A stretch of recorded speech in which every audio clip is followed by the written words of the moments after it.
एक बार की बात है, राजा अकबर व बीरबल दरबार में बैठे कुछ अहम मामलों पर चर्चा कर रहे थे। तभी बीरबल ने अकबर से कहा, मुझे लगता है कि ज्यादातर पुरुष जोरू के गुलाम होते हैं और अपनी पत्नियों से डर कर रहते हैं। बीरबल की यह बात राजा को बिल्कुल भी पसंद न आई। उन्होंने इस बात का विरोध किया। इस पर बीरबल भी अपनी बात मनवाने पर अड्डी डीएच गए।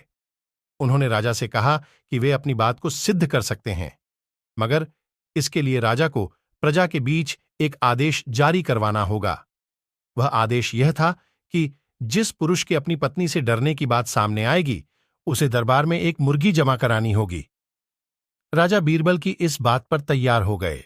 अगले ही दिन प्रजा के बीच आदेश कराया गया कि अगर यह बात सिद्ध हो जाती है कि कोई पुरुष अपनी पत्नी से डरता है, तो उसे दरबार में आकर बीरबल के पास एक मुर्गी जमा करवानी होगी। फिर क्या था, देखते ही देखते बीरबल के पास ढेरों मुर्गियां इकट्ठा हो गईं और सैकड़ों मुर्गियां महल के बगीचे में घूमने लगीं। अब बीरबल राजा के पास पहुंचे और बोले, महाराज, महल में इतनी मुर्गियां इकट्ठा हो गई हैं कि आप एक मुर्गी खाना खोल सकते हैं, इसलिए अब आप इस आदेश को वापस ले सकते हैं। मगर महाराज ने इस बात को गंभीरता से नहीं लिया और महल में मुर्गियों की संख्या धीरे धीरे और भी ज्यादा बढ़ने लगी। इतनी अधिक मुर्गियां महल में जमा हो जाने के बाद भी जब राजा अकबर बीरबल की बात से सहमत नहीं हुए, तो बीरबल ने अपनी बात सिद्ध करने के लिए एक नया उपाय निकाला। एक दिन बीरबल राजा के पास गए और बोले, महाराज, मैंने सुना है कि पडीडीडी होस के राज्य में एक बहुत की खूबसूरत राजकुमारी रहती है। अगर आप चाहें तो क्या मैं आपका रिश्ता वहां पक्का कराऊं? ये कैसी बातें कर रहे हो? महल में पहले से ही 2 महारानियां मौजूद हैं।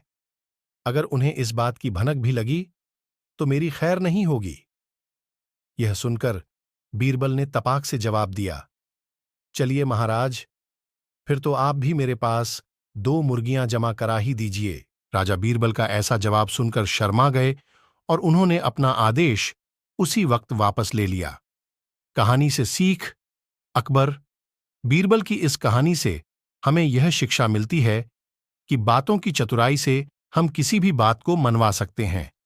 जरूरत है तो बस बीरबल की तरह चतुराई से अपना पक्ष रखने की।